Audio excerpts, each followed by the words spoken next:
Hi friends, അപ്പം ഞങ്ങളുടെ പുതിയൊരു വീഡിയോയിലേക്ക് എല്ലാവർക്കും സ്വാഗതം.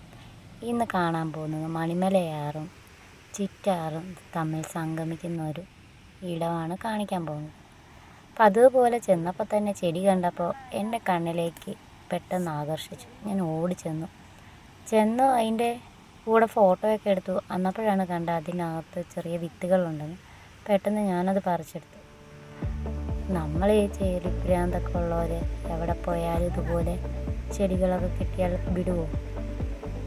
അപ്പോൾ വന്ന കാര്യം മറന്നുപോയി. ചെടി കണ്ടപ്പോൾ ആ കൂടെ ചുറ്റിപ്പറ്റി അവിടെ അങ്ങ് നിന്നു. എന്തിനാ നമ്മൾ വന്നത് അത് മാത്രം മറന്നു. വാ, നമുക്ക് പോയി കണ്ടാലോ.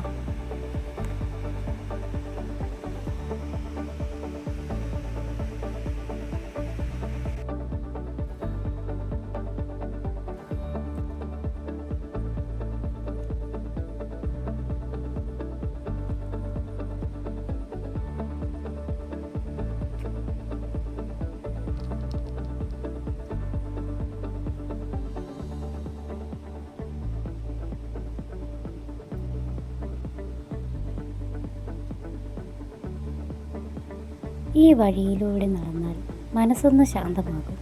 നഗരത്തിൻ്റെ അതിശബ്ദമാകുന്ന പ്രകൃതിയുടെ നിശബ്ദതയിലേക്ക് കടക്കുമ്പോൾ ആത്മാവിന് കിട്ടുന്ന സമാധാനം അളക്കാനാകില്ല.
കുട്ടികളും കുടുംബവുമായി ഇവിടെ വന്ന് കുറച്ചു നേരം സ്പെൻഡ് ചെയ്യാൻ നിങ്ങൾക്ക് താല്പര്യമുണ്ടെങ്കിൽ അതിനുള്ള എല്ലാ വിശാലമായ സൗകര്യങ്ങളും ഇവിടെയുണ്ട്. കുട്ടികൾ ഓടി നടന്നാലും നമുക്ക് ഭയക്കേണ്ട ആവശ്യമില്ല. സൈഡിൽ നെറ്റെല്ലാം ഇട്ട് വളരെ സുരക്ഷിതമായ രീതിയിലാണ് അവർ നമുക്കായി ഇതൊരുക്കിയിരിക്കുന്നത്. പ്രകൃതി ഭംഗി ആസ്വദിക്കുകയും ചെയ്യാം. സായാഹ്ന വേള നമുക്ക് ഇതുപോലെ ആനന്ദമാക്കി തീർക്കാം. ഇതാണ് കാഞ്ഞിരപ്പള്ളിയിലെ കരിമ്പയം.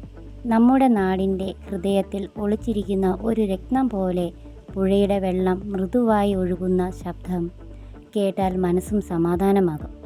ഇവിടെ വെള്ളം സംസാരിക്കുന്നു, കാറ്റ് പാടുന്നു, മരങ്ങൾ കേൾക്കുന്നു.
ഞാൻ പറഞ്ഞ ചിറ്റാറ്, കാഞ്ഞിരപ്പള്ളിയിലൂടെ ഒഴുകിയെത്തുന്ന ചിറ്റാറ്. ഈ ചിറ്റാറും മണിമലയാറും കൂടി സംഗമിക്കുന്നത് ഇവിടെ വെച്ചാണ്. ഇവിടെ നിന്നാണ് ഇവ രണ്ടുപേരും കൂടി ഒന്നായി ഒഴുകുന്നത്. ഇത് എൻ്റെ യാത്രയായിരുന്നു, കരിമ്പ് കയത്തിൻ്റെ മായിക ഭൂമിയിലേക്കുള്ള യാത്ര. നിങ്ങൾക്കും ദൃശ്യങ്ങൾ ഇഷ്ടമായെങ്കിൽ colour of Krishnapriya channel subscribe ചെയ്യാനും ഷെയർ ചെയ്യാനും മറക്കരുതേ. പുതിയൊരു യാത്രയ്ക്കായി വീണ്ടും കാണാം. അതുവരെ പ്രകൃതിയോട് ചേർന്ന് നിൽക്കാം. അടുത്തൊരു വീഡിയോയുമായി ഉടൻ തന്നെ വരുന്നതാണ്.